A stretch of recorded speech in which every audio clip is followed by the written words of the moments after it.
"You should do something about your wife," said the pretty blonde sitting across from me at lunch. "I know," I said, taking a bite out of my salad. "You know she's sleeping with Rolf again, right?" she asked. By she. In this case, she meant April, my sister-in-law who worked in my department. Rolf was not only my wife's current lover, but also my boss. As you may have guessed, this was not the first affair between Rolf and my wife. The last time I caught them doing it was during a company Christmas party. I'd nearly killed the bastard then and backed off, kicking Marcia to the curb when she swore it wouldn't happen again. "It was just sex, Larry. It didn't mean anything," she cried as we drove home. "I still love you."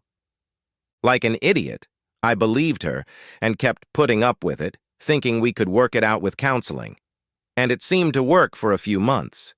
But gradually, things went back to normal. You know what it's like, girls' night out, Marcia staying out late, coming home smelling of stale cigarettes, beer, and sex, and yet she denied me even the slightest affection. And me, you ask, who am I? My name is Larry Reynolds, chief engineer for a technical company specializing in surveillance devices. I was responsible for overseeing the development of new devices, such as internet-enabled microcameras and the like. Our work was mostly classified and quite complex. I met and married Marcia right out of college. There was something about her blonde hair, deep blue eyes, and stunning body that made me fall in love with her at first sight. She also had a playful personality and was always open to sex. Things were great for the first couple years. We partied like rabbits and couldn't have been happier with each other. Then I got promoted to my current position, and everything went to hell. After my promotion, we decided that I was making enough so she wouldn't have to work. So we bought a big house and got ready to expand our family. Unfortunately, Rolf, my new boss, was a real bore who made my life hell by making me work up to 60 hours a week.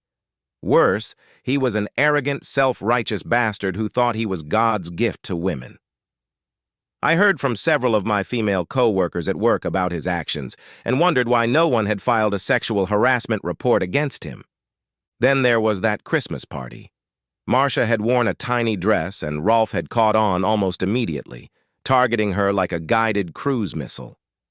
A couple hours after the party, I started looking for Marcia, but I couldn't find her. Someone told me that they thought Marcia and Rolf had been seen heading to the conference room.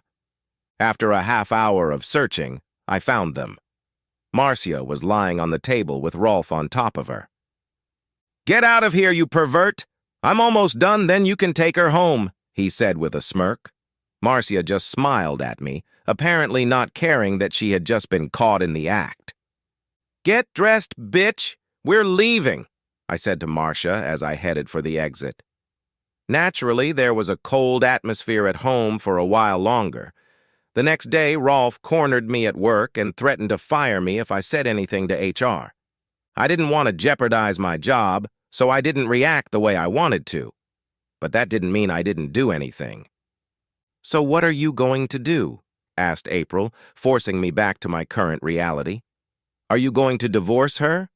And what are you going to do about Rolf? Are you going to let them keep cuckolding you like this? You know people are starting to notice that." "Yeah, I know what people are saying," I said. "Unfortunately, divorce is out of the question. As much as I'd like to divorce her ass, the truth is I'd lose everything, including the house, and end up paying for her to keep having sex with Rolf." "That leaves no other options," April said. She was right. I could kill her. Hell, I'd even considered killing her.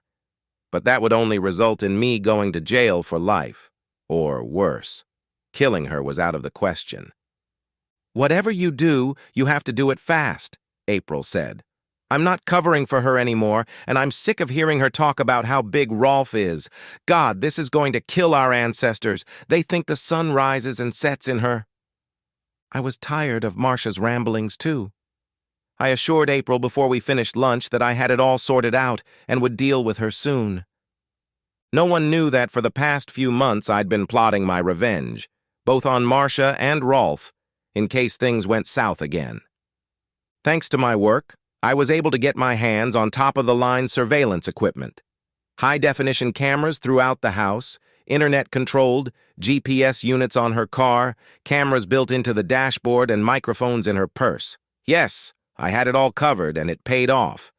The evidence was pretty obvious. Rolf and Marcia met almost every day, sometimes in our marital bed, sometimes in hotels around town. It was pretty clear that they were in a long-term relationship and disrespected me at every opportunity. One conversation, for example, included their desire for Rolf to get Marcia pregnant and pass the child off as mine, even forcing me to pay for her medical expenses.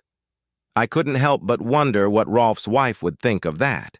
I also wondered what upper management would think about a middle manager blatantly violating their moral code. I also took the time to get in shape. I'd gotten a little pot-bellied after being discharged from the Marines, so I decided to join a gym and take karate lessons to sharpen my fighting skills. If Rolf wants to fight, he'll be in for a surprise. But what about Marcia? There's no way I'd let her off the hook, and I'd clearly be on the losing end of the divorce. That's where Jake came in. I met him at the gym, and later we got to talking over a beer at a bar nearby. As it turned out, Jake was an ex-con with some questionable connections. After letting me cry into my beer, the big black man put his arm around my shoulders. "Look, man, this shit is killing you. I know how you feel, trust me. Killing it won't help, trust me. I know firsthand," he said. "So what am I supposed to do? I can't kill her, I can't divorce her, and I certainly can't live with her. Tell you what, let me make some calls. I've got some ideas that might work, and you don't need or want to know the details," he said. "Thanks, man," I said. We spent the rest of the night at the bar watching the game over beers. Marcia threw a tantrum when I staggered back into the house after midnight, but I wasn't in the mood to listen to her nastiness. "Where have you been, asshole? You're drunk!" she yelled. "Fuck you, bitch!" I yelled back.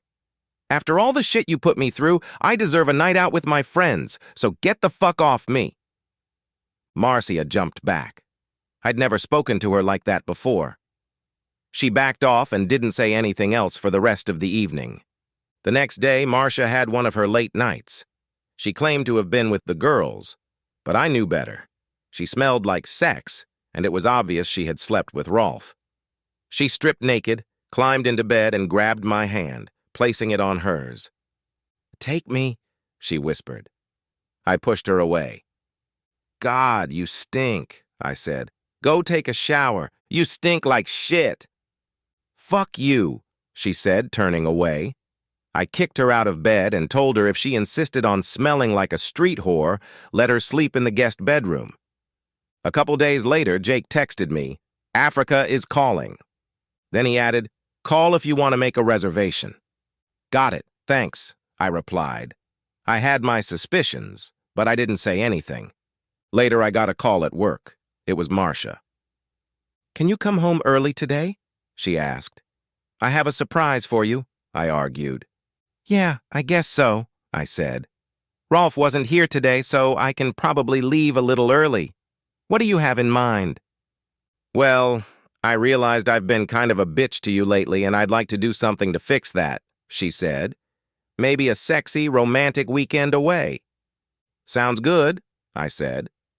"I'll see you this afternoon." In fact, I'd already seen her, thanks to my internet-enabled cameras. I'd also seen Rolf fuck her in our bed. Again. Showtime, I thought. I printed out the time-stamped footage from the video I had and went to HR. I also sent an email to Dave Matthews, our CEO, and a few elected board members. I also sent a copy to Rolf's wife. Eileen Jacobs, Director of Human Resources, was not pleased with my appearance. I made it unequivocally clear to her that I was filing a formal complaint against Rolf and, if his actions were not immediately stopped, I would take legal action against the company. I then headed over to Dave's office. I walked right past his assistant, who insisted I wait. "Screw it! I'm going to see Mr. Matthews right now," I said as I stormed into his office. Dave Matthews was a big man, but he knew I had him and the company in check. "I want that piece of shit fired," I said. If he's not fired, I'll sue. Period. End of sentence. Consider it done, he said. I thanked him and walked out. I got home about an hour later, noticing that Rolf's red Ferrari was still parked in our driveway. I pulled into the garage and got my Glock holstered from the glove compartment, just in case I needed it. Fastening the gun to my belt, I stepped inside. Rolf was sitting on the couch drinking one of my beers. As always, he had a smirk on his face. It took everything I had to shoot that smirk through the wall. Renee came down the stairs, obviously from our bedroom. She was completely naked. "Surprise," she said, smiling. "What the hell is this?" I asked, as if I didn't already know. "I'm going to take a sexy romantic vacation with Rolf for a few days, honey," she said. "And yes, I'm leaving just like that. Don't worry, it has nothing to do with you, and no, I don't love him. I'm in love with you. It's just sex, right? I just want to have a little fun. Then I'll come back, and we'll pick up where we left off. Maybe we can even have a baby and put all this behind us." "I don't think so," I told her, taking her left hand. I pulled the rings off of her, which made Rolf get up off the couch. "Get your fucking hands off her," he said, swinging at my head. Wrong move. I let him land, a glancing blow to the head to claim self-defense, then let him do it, a punch to the throat, followed by several leg kicks to the groin. A knee accidentally hit him in the nose as he doubled over. I managed to kick and stomp on his balls several times as he lay on the floor. Marcia was screaming during the whole incident. I grabbed Rolf by the hair and put the barrel of the Glock to his mouth, letting him know that he was this close to death. His eyes went wide as he undoubtedly saw the blinding hatred in mine. "Get out of my house and stay away from me and my wife," I told him. "And if you fuck with me one more time, I'll kill your fucking ass. Understand, asshole?" He nodded his head, and I dragged him by his hair to the door and literally kicked his ass out of the house. He got to his Ferrari and drove off. I turned to Marcia, who was now sobbing on the floor. "Shut the fuck up, you worthless whore," I told her. She looked at me with terror in her eyes. "So you want a naked sex fest, huh?" I asked. "I think I can arrange that." I pulled out my phone and called Jake. "When and where?" I asked. He sent me the address, which turned out to be a dock on the east side of town. "Come on, slut," I said to Marcia, grabbing her hand. "There's a great parking lot waiting for you." "What are you talking about, Larry?" she screamed. "Please don't do anything to me. It was just sex, and I really love you. It didn't mean anything." "Close, fuck. Up," I yelled. "I've had enough of you, your lies, cheating, and disrespect. It's over, now." "You're going to kill me?" she sobbed, looking at the Glock in my hand. "No, you stupid bitch, that's illegal. I've got something better. And I think you might even like it," I said sarcastically. "At least let me get dragged." "No," I said. "You were going to walk out of this house naked with Rolf, so you can come naked with me. Besides, you won't need clothes where you're going." "Where are you taking me?" she asked. "To your walk, darling," I said, and I dragged her naked to my car and threw her in the front seat. "And so you don't get any stupid ideas," I added, using the Glock for emphasis. About 30 minutes later, I pulled up to the address Jake had given me. There was an old rusty steamboat standing at the dock. Several crew members watched as Jake and another large man in a captain's cap approached the car. Marcia tried to cover her nakedness as Jake opened the door for her. "Don't worry, miss. There's no need to cover up here," the man in the hat said. "Everyone here will get to know you very well before you reach your destination," he added, laughing. Marcia looked at me in horror. "What are you doing?" she asked. "Are you really giving me to them, and where am I going?" "No, bitch," I said. "You gave yourself away a long time ago. I don't know where you'll end up, and I don't care anymore, but I suspect there'll be a lot of sex and drugs. Hell, maybe in a few months you'll forget about me and Rolf and your boring housewife life. I know I'll forget about you. Besides," I added, "it's just sex, right?" Epilogue. Eventually, Rolf was fired, and his wife brought him out in the divorce. He didn't take it too well and decided to get back at me. I happened to be in the house when he broke in, and I just happened to have my Glock. The 6 bullets I put in his chest ensured that he would never break into my house again. The police seemed to agree.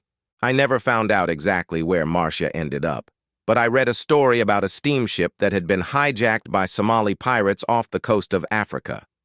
According to the story, the authorities found the entire crew, including a blonde American woman, dead, all of them victims of the pirates. And me? Well, April spent a lot of time comforting me. We spent a lot of time together and eventually got married. Now we're expecting our 3rd child. Life is good.